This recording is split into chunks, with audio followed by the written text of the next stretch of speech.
ज्योतिष रतन केंद्र चैनल पर हमारे आप सभी प्रिय दर्शक गणों का बहुत बहुत हार्दिक स्वागत और अभिनंदन। मेरे प्रिय साथियों, मैं हूं आचार्य पंडित सर्वदानंद शर्मा। मेरी ओर से भी हमारे आप सभी प्रिय दर्शक गणों को एक बार फिर बहुत बहुत प्यार भरा नमस्कार।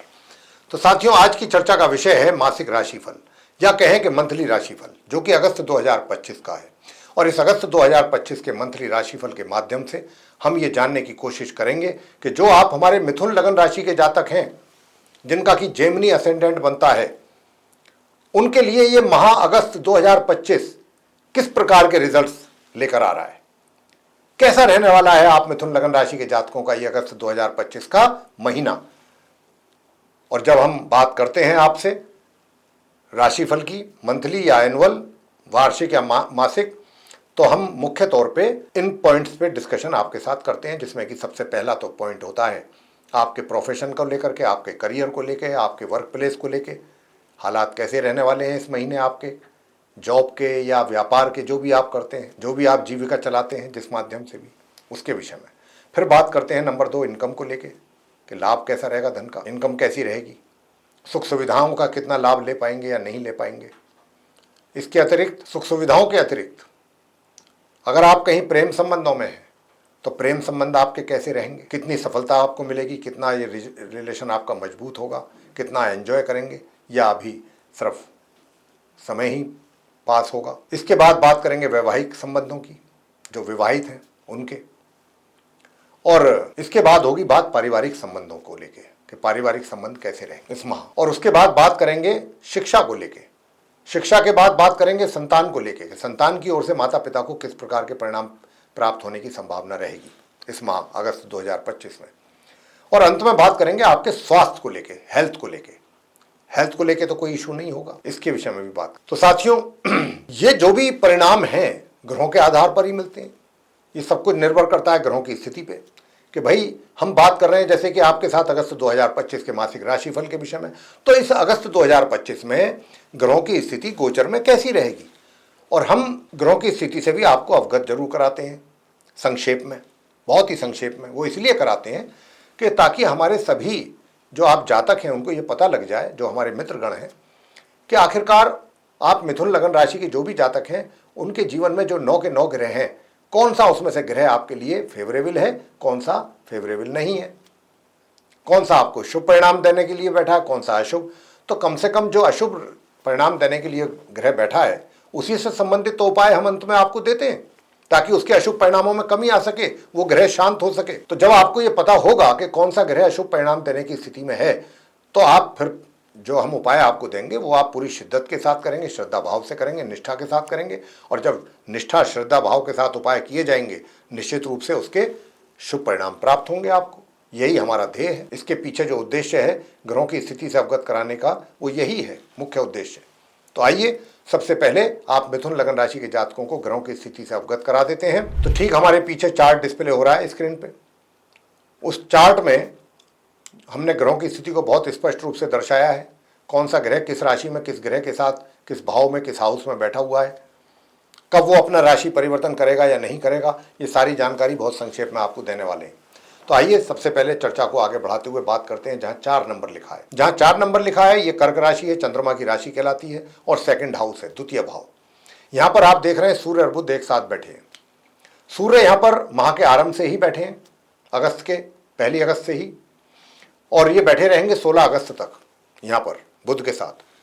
16 अगस्त को ये यहां से निकलेंगे अपनी मित्र राशि कर्क से, क्योंकि चंद्रमा सूर्य के मित्र हैं, तो मित्र के घर में बैठे हैं सूर्य। तो मित्र के घर से निकलेंगे ये 16 अगस्त को और जाएंगे ये अगले घर में, थर्ड हाउस में, जहां पर 5 नंबर लिखा है। और ये 5 नंबर का मतलब है सिंह राशि। सिंह राशि के स्वामी स्वयं सूर्यदेव हैं। तो सूर्यदेव 16 अगस्त को अपने मित्र के घर से निकल करके अपने स्वयं के घर में प्रवेश करेंगे, थर्ड हाउस में। लेकिन समस्या ये है कि ये कर जाएंगे तो अपने घर में, लेकिन वहां पहले से ही उनके शत्रु बैठे होंगे, केतु। सूर्य और केतु आपस में एक दूसरे के शत्रु हैं। तो सूर्य को साथ मिलेगा 16 अगस्त से लेकर माह के अंत तक केतु का, क्योंकि केतु जो है पूरे महीने अगस्त के अपनी शत्रु राशि सिंह में थर्ड हाउस में ही बने रहेंगे, ये कहीं नहीं जाएंगे। बात कर लेते हैं बुध की। बुध जो है वो भी सूर्य के साथ, जैसा मैंने कहा, बैठे हुए हैं सेकंड हाउस में, कर्क राशि में। हालांकि बुध की ये शत्रु राशि है, बुध चंद्रमा को अपना शत्रु मानते हैं।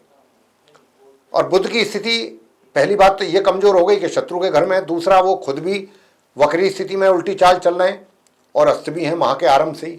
हालांकि इसमें सुधार तो होगा, 9 तारीख को तो वो पूर्व में उदय हो जाएंगे तो काफी सुधार होगा, और 11 अगस्त को ये मार्गी भी हो जाएंगे, डायरेक्ट हो जाएंगे, सीधी चाल चलेंगे। तो बुध की स्थिति काफी हद तक इंप्रूव करेगी 11 अगस्त तक जाके, और फिर बुध जो है 30 अगस्त तक इसी राशि में बने रहेंगे, कर्क राशि। और उसके बाद ये 30 अगस्त को यहां से अपना राशि परिवर्तन करेंगे, शत्रु राशि कर्क से निकलेंगे सेकंड हाउस से मार्गी और उदित अवस्था में। और कहां जाएंगे ये? अपने मित्र के घर में, जहां पर 5 नंबर लिखा है सिंह राशि में, थर्ड हाउस में इनका प्रवेश हो जाएगा। वहां पर इनको सूर्य और केतु का साथ मिलेगा 30 अगस्त को। अब साथियों बात करते हैं आगे गुरु बृहस्पति की, जहां पर 3 नंबर लिखा है लगन भाव है, फर्स्ट हाउस है। हालांकि बृहस्पति की तो ये शत्रु राशि है, मिथुन राशि बुध की राशि है। बृहस्पति बुध को अपना शत्रु मानते हैं, तो बृहस्पति शत्रु के घर में लगन भाव में बैठे हुए हैं, मार्गी और उदित अवस्था में। अपनी गुरु की स्थिति अच्छी है बृहस्पति की, बस इतना ही फर्क है कि वो शत्रु के घर में बैठे हैं और अपने शत्रु के साथ भी बैठे हैं, शुक्र के साथ ये बैठे रहेंगे माह के आरंभ से लेके 20 अगस्त तक। बृहस्पति और शुक्र का साथ रहेगा लगन भाव में, क्योंकि बृहस्पति तो पूरे ही महीने रहेंगे इस राशि में, वो तो राशि परिवर्तन नहीं करेंगे, लेकिन शुक्र जो है वो 20 अगस्त तक बृहस्पति के साथ रहेंगे मार्गी और उदित अवस्था में, और 20 अगस्त को ये अपना राशि परिवर्तन करेंगे और यहां से निकलेंगे। अपने मित्र के घर में बैठे हैं शुक्र मिथुन राशि में, ये उनकी मित्र राशि है, बृहस्पति की शत्रु राशि है। तो शुक्र अपने मित्र बुध के मिथुन राशि से निकल करके जाएंगे शत्रु के घर में, जहां 4 नंबर लिखा है कर्क राशि। चंद्रमा कर्क राशि के स्वामी और शुक्र चंद्रमा को अपना शत्रु मानते हैं, तो शुक्र जाएंगे मार्गी और उदित अवस्था में शत्रु के घर में कर्क राशि में। वहां पर उनको मिलेगा साथ 20 तारीख को बुध का। तो बुध और शुक्र की युति बनेगी सेकंड हाउस में कर्क राशि में 30 अगस्त तक, 20 अगस्त से लेके 30 अगस्त को हमने आपको बता चुके हैं कि बुध वहां से निकल जाएंगे, शुक्र अकेले रह जाएंगे। अब आगे बात करते हैं मंगल की। मंगल चतुर्थ भाव में बैठे हैं, फोर्थ हाउस में, अपनी शत्रु राशि कन्या में। बुध की राशि है ये कन्या, हालांकि ये मार्गी भी है उदित भी है, अपनी स्थिति बहुत अच्छी है, लेकिन शत्रु के घर में है। और शनि के साथ इनका बन रहा है दृष्टि संबंध, समसप्तक योग। शनि जो है, मंगल अपना राशि परिवर्तन नहीं कर रहे हैं, ऐसे ही रहेंगे। सामने शनि बैठे हैं दशम भाव में, अपनी सम राशि मीन में, गुरु बृहस्पति की राशि में, और यहां पर ये वक्री स्थिति में भी है और उदित अवस्था में भी है। वक्री का मतलब उल्टी चाल शनि देव की चल रही है, और शनि और मंगल का आपस में दृष्टि संबंध है, समसप्तक योग बना हुआ है, जो कि अच्छा नहीं माना जाएगा। शनि भी अपना राशि परिवर्तन नहीं कर रहे हैं, ऐसे ही रहेंगे बने हुए दशम भाव में ही पूरे माह, वक्री स्थिति में, उदित अवस्था में। आगे बात कर लेते हैं अंत में राहु को लेके, जहां पर 11 नंबर लिखा है, ये नवम भाव है, कुंभ राशि है, शनि की राशि कहलाती है, शनि राहु के मित्र हैं। तो राहु अपने मित्र की राशि कुंभ में बने हुए हैं, नवम भाव में बने रहेंगे इसी प्रकार। तो ये थी ग्रहों की स्थिति आप मिथुन लगन राशि के जातकों के चार्ट में। इन ग्रहों की ही स्थिति के आधार पर हम आपको बताने जा रहे हैं कौन सा ग्रह का किस प्रकार का रिजल्ट आपको मिलने जा रहा है किस क्षेत्र में। सबसे पहले बात करते हैं आपके करियर की। प्रिय साथियों, आप मिथुन लगन राशि के जातकों का, जैसे मैंने कहा कि शनि बैठे हुए वक्री और उदित अवस्था में आपके करियर हाउस में मंगल से दृष्ट है, मंगल के साथ दृष्टि संबंध है। निश्चित रूप से आपके लिए चैलेंज बना रहेगा पूरे महीने। अपने कार्यस्थल पे काफ़ी चैलेंजेस फेस करने पड़ेंगे, वर्कलोड का भी प्रेशर हो सकता है आपके ऊपर, लेकिन आपको परेशान नहीं होना, घबराना नहीं है, पीछे नहीं हटना, पूरा मुकाबला करना है, चैलेंजेस को आपने एक्सेप्ट करना है, क्योंकि शनि वक्री स्थिति में है और मंगल से दृष्ट है। निश्चित रूप से आपके सामने चैलेंजेस तो आएंगे ही। हालांकि यह भी मैं आपसे बता दूं कि जो चैलेंजेस आएंगे, देखने में आपको ऐसा महसूस होगा कि पता नहीं क्या होने वाला है, क्या ये आपके लिए समस्या खड़ी हो जाएगी या आपसे ये काम नहीं हो पाएगा। लेकिन जब आप उसमें घुसेंगे, काम में उसको करना स्टार्ट करेंगे, तो आपको महसूस होने लगेगा धीरे धीरे कि भाई ये कार्य तो मैं कर सकता हूँ। कुछ इस प्रकार की सिचुएशन आपके सामने आएगी, दिखेगी बहुत बड़ी, लगेगा बहुत शुरू में टेंशन कि ये क्या आ रहा है, लेकिन जब आप उसको करना शुरू कर देंगे ना पूरी मेहनत और शिद्दत से, तो आप ही महसूस करेंगे कि अरे ये तो मैं कर सकता हूँ। तो इस प्रकार के चैलेंजेस आपके जॉब में रहेंगे, चाहे आप व्यापारी हैं चाहे कर्मचारी हैं। अब बात कर लेते हैं कि भाई आप मेहनत कितनी कर पाएंगे या नहीं कर पाएंगे। मैं बता दूं आपको, माह का आरंभ से लेकर माह के मध्य तक का पीरियड जो है थोड़ा आपके अंदर आलस से ज्यादा हावी रहेगा आपके ऊपर, लेकिन आपको आलस से अपने ऊपर हावी होने देना नहीं है। माह के मध्य से लेकर माह के अंत तक के बीच में आलस से भी रहेगा, लेकिन आपके दिमाग में यह भी आएगा कि नहीं, बिना मेहनत के बात नहीं बनेगी, मेहनत तो मुझे करना ही है अल्टीमेटली। यह स्थिति माह के मध्य से आपके विचारों में ऐसा परिवर्तन आएगा, जो कि माह के मध्य तक नहीं था। माह के मध्य तक आलस से ज्यादा हावी बता रहे हैं हम। माह के मध्य से माह के अंत तक आपके अंदर ये रहेगा, आलस से तो रहेगा, आराम करने की भी इच्छा करेगी, लेकिन दूसरी ओर आपका माइंड कहेगा नहीं, मुझे काम करना है, मुझे जितने भी मेरे सामने चैलेंजेज हैं मुझे इनको एक्सेप्ट करना है और रिजल्ट्स निकालने हैं मैंने, तो वो चीज़ मिलेगी आपको। बस वही काम आपने करना है, आगे बढ़ना है, रिजल्ट्स आपके फेवर में आएंगे। दूसरी बात, धन की स्थिति की बात कर लेते हैं, आगमन की, धन के लाभ के रूप में। तो धन का लाभ आपको पूरे महीने अच्छी मात्रा में होता रहेगा, आय आपके हाथों में आती रहेगी, इनकम। मित्रों का भी सहयोग प्राप्त करेंगे, बड़े भाई बहनों का भी सपोर्ट मिलेगा। लेकिन कार्य क्षेत्र में किसी के साथ वाद विवाद में ना पड़े, किसी के साथ कोई आर्गुमेंट ना करें, अननेसेसरीली टेंशन हो जाएगी वरना आपके लिए। जहां पर भी वाद विवाद देखते हैं तो दूरी बना करके रखें, हट जाएं वहां से, अपने आप को रिमूव कर लें। कई बार तो ऐसा भी हो सकता है कि आपने कोई बात ना कही हो या उस तरीके से ना कही हो और उसका गलत मतलब लगा लिया जाए और आपके ऊपर ब्लेम आ जाए, तो इसलिए अपने आप को किसी भी विवाद से दूर रखिएगा। अब आते हैं सुख सुविधाओं पर। तो मैं आपको कहना चाहूंगा कि सुख सुविधाएं तो ठीक ठीक हैं, लेकिन प्रॉपर्टी से संबंधित लेन देन ना करें, अच्छा रहेगा।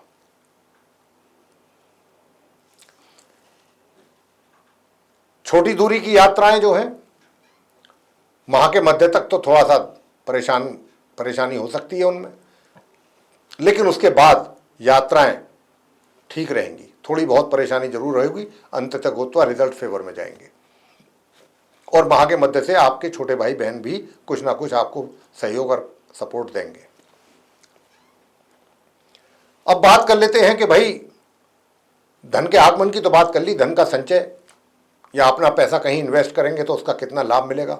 मैं आपको बताना चाहता हूं कि माह के आरंभ से लेकर माह के मध्य तक अगर आप मार्केटिंग जैसे किसी फील्ड से जुड़े हुए हैं या जहां आपका बोलने का काम ज़्यादा है, आप मोटिवेशनल स्पीकर हैं या कोई प्रीचर हैं, जो भी हैं, तो आपको उसका अच्छा लाभ मिलेगा माह के मध्य तक। माह के मध्य से और माह के अंत तक का जो हिस्सा है, इसमें आपका व्यवहार बहुत अच्छा रहेगा लोगों के साथ, लोग आपके व्यवहार से बहुत प्रसन्न होंगे। घर परिवार के साथ भी आपका व्यवहार बहुत अच्छा रहेगा, सदस्यों के साथ। माह के मध्य के उपरांत माह के अंत तक सभी के साथ बहुत अच्छा आपका व्यवहार रहेगा, सब आपसे प्रसन्न रहेंगे, प्रभावित रहेंगे। और अपना ज्ञान भी आप सभी में बांटेंगे। ज्ञान के साथ साथ लोग आपको दोनों तरीके से एप्रिशिएट करेंगे कि भाई ज्ञानी भी है, गुणी भी है, ज्ञान और गुण भी है, साथ में रोमांटिक भी है। इस प्रकार से आपकी पर्सनैलिटी का प्रभाव लोगों पर पड़ेगा इस महीने। और धन का संचय आपका बढ़ेगा, जहां पर पैसा इन्वेस्ट करेंगे उसके रिजल्ट्स जो मिलेंगे सुखद लाभकारी, वो माह के मध्य से माह के अंत के बीच में। और जैसा मैंने कहा कि घर परिवार के सदस्यों के साथ बहुत अच्छा तालमेल रहेगा आप मिथुन लगन राशि के जातकों का। प्रेम संबंधों की बात कर लेते हैं कि प्रेम संबंधों को लेकर के हालात कैसे रहेंगे। प्रेम संबंधों को लेकर के हालात बहुत अच्छे रहेंगे। और अगर आप कोई ऐसी योजना बना रहे हैं अपने प्रेमी या प्रेमिका के साथ मिलकर के विवाह की, तो मैं आपसे कहना चाहूँगा कि 1 अगस्त से 20 अगस्त के बीच का विवाह के लिए बहुत अच्छा और मजबूत योग बना हुआ है। आप चाहें तो विवाह कर सकते हैं, विवाह का योग है। हालांकि चतुर्मास लगा होगा, चतुर्मास में शुभ विवाह नहीं होते हिंदू रीति रिवाज के अनुसार, ये भी आपको बता दें। लेकिन अब क्योंकि बात यहाँ मासिक राशिफल की चल रही है, तो यहाँ तो सभी के लिए ये राशिफल है, यहाँ पर कोई धर्म की बात नहीं हो रही है। तो यहाँ पर विवाह का योग बना है, तो हमने आपको बताया कि विवाह का योग है। अब अगर आप इन चीज़ों को नहीं मानते हैं, जिस धर्म में आप आस्था रखते हैं, और अगर आप चतुर्मास को नहीं मानते हैं, तो विवाह का योग है। तो साथियों 20 अगस्त तक विवाह संपन्न हो सकता है। आगे बात करते हैं कि वैवाहिक संबंध कैसे रहेंगे। अगर आप विवाहित हैं, बहुत अच्छे रहेंगे। अगर आप विवाहित हैं तो आपके वैवाहिक संबंध बहुत ही अच्छे रहेंगे, सुखद रहेंगे। आप अपने स्पाउस के साथ अधिक से अधिक समय व्यतीत करना पसंद करेंगे और अपने परिजनों के साथ, और उन क्षणों का भरपूर आनंद लेने की भी कोशिश आप करेंगे। अगर आप कोई पार्टनरशिप में कार्य कर रहे हैं किसी के साथ, तो अच्छा लाभ कमाएंगे। पार्टनर के साथ भी संबंध बहुत अच्छे और मजबूत रहेंगे। आगे बात करते हैं कि शैक्षणिक परिणाम कैसे रहेंगे छात्रों के लिए, शिक्षा से संबंधित। तो मैं आपसे बताना चाहता हूं कि शिक्षा से संबंधित परिणाम भी मध्यम या उससे ऊपर ही प्राप्त होंगे सामान्य जो एजुकेशन ले रहे हैं उन स्टूडेंट्स के लिए। मगर जो हायर स्टडीज करने वाले स्टूडेंट्स हैं, उनको बहुत अधिक मेहनत करके ही सामान्य मुश्किल से परिणाम प्राप्त हो पाएंगे। हालात ऐसे हैं, बताए हुए उपाय करेंगे तो और अच्छे परिणाम प्राप्त होंगे। अब आगे बात करेंगे संतान के द्वारा। तो संतान के द्वारा भी मध्यम परिणामों की प्राप्ति आराम से, मध्यम या मध्यम से थोड़ा सा ऊपर माता पिता को संतान के द्वारा हो पाएगी। स्वास्थ्य की भी बात कर लेते हैं। स्वास्थ्य में नरम गरम रहेगा। स्वास्थ्य का ध्यान रखना आप मिथुन लगन राशि के जातकों के लिए काफी आवश्यक है। और मेहनत भी इस हिसाब से करें, इस तरीके से करें कि शरीर पर उसका कोई एक्स्ट्रा बर्डन, आप एक्सर्शन ना पड़ जाए। मेरा मतलब ये है, बॉडी पे बीच बीच में अपने शरीर को रेस्ट भी देते रहें। ऐसा ना हो कि अधिक परिश्रम करने से शरीर शारीरिक समस्या बढ़ जाए। तो अपने स्वास्थ्य, हेल्थ और स्वास्थ्य का भी ध्यान पूर्ण रूप से आपको रखना होगा। आते हैं अब उपायों पर। कौन से वो उपाय हैं जो आपको करने। सबसे पहला उपाय है सूर्य देव को स्नान करने के उपरांत प्रातःकाल जल अर्पित करना है तांबे के पात्र से। उसमें 1 चुटकी रोली कुमकुम मिला करके, और ओम ह्राम ह्रीम ह्रोम से सूर्याय नमः इस मंत्र का जाप करना है 108 बार। पहला उपाय। अब आएंगे दूसरे उपाय पे। दूसरा उपाय क्या करना चाहिए। साथियों, अगर आप चाहते हैं कि कार्य क्षेत्र में भी आपके लिए सब कुछ ठीक रहे, तो फिर आप प्रत्येक दिन कौओं को रोटी खिला सकते हैं तो जरूर खिलाएं, कौओं को प्रतिदिन। और प्रत्येक शनिवार शनिदेव के मंदिर में जाएं और वहां जाकर के शनिदेव की पूजा करें, शनिदेव के मंत्रों का जाप करें, शनि चालीसा का पाठ करें, सरसों के तेल का दीपक जलाएं, और प्रत्येक मंगलवार भी हनुमान जी की पूजा जरूर करें। अगर उनकी प्रत्येक दिन आप पूजा कर रहे हैं, नित्य प्रतिदिन हनुमान जी की करेंगे, तो बहुत अच्छे परिणाम सामने आएंगे कार्य क्षेत्र से संबंधित और मातृपक्ष से संबंधित। हनुमान जी की पूजा करें जिस रूप में भी आप कर सकते हैं उनकी। सरसों के तेल का दीपक उनके आगे जलाएं, सुंदरकांड का पाठ करें वहां बैठ करके उनके सामने, मंगल स्तोत्रम का पाठ कर सकते हैं, हनुमान स्तोत्रम का पाठ कर सकते हैं। ये उपाय आप करें। हनुमान चालीसा का पाठ कर सकते हैं, बजरंग बाण करें, हनुमान अष्टक का पाठ, हनुमान जी की आरती, भगवान श्री राम जी की आरती सुंदरकांड का पाठ करके ये आप नियमित रूप से करें। अगर कर सकते हैं तो उतने ही बेहतर परिणाम प्राप्त होंगे। और प्रातःकाल जब आपसे हमने कहा सूर्यदेव को जल अर्पित करें, तो उसी समय थोड़ा बहुत माँ दुर्गा भवानी की पूजा जरूर करें, दुर्गा चालीसा का पाठ और माँ दुर्गा जी की आरती। देखिए आपको कितने अच्छे परिणामों की प्राप्ति होती है। तो साथियों, ये थी चर्चा आप मिथुन लगन राशि के जातकों के मंथली राशिफल को लेकर के, जो कि अगस्त 2025 का था। हम आशा करते हैं कि ये जो चर्चा हमने इस कार्यक्रम के दौरान आपके साथ की है आपको बेहद पसंद आएगी। अगर आपको ये पसंद आई है तो आप हमारा वीडियो लाइक जरूर कर दें, और अगर आपने चैनल अभी तक हमारा सब्सक्राइब नहीं किया है तो चैनल को भी सब्सक्राइब जरूर कर लें। अधिक से अधिक मात्रा में वीडियो लोगों के साथ शेयर करें ताकि वे लोग भी जानकारी का लाभ ले सकें। और अगर आप चाहते हैं कि आने वाले दिनों में जो भी वीडियोज़ हमारे एस्ट्रोलॉजी के भिन्न भिन्न सब्जेक्ट्स पे, टॉपिक्स पे बनते हैं, वे भी सब एक एक करके आप तक पहुंच पाएँ विद नोटिफिकेशन, और आप उनका भी समय अनुसार लाभ ले सकें, तो फिर बेल आइकन दबाना ना भूलें। इसी के साथ अब हम इस चर्चा को यहाँ समाप्त करेंगे और अपने आप सभी प्रिय दर्शक गणों से लेंगे इजाज़त। तो आप सभी का सहृदय बहुत बहुत धन्यवाद। जय माता दी।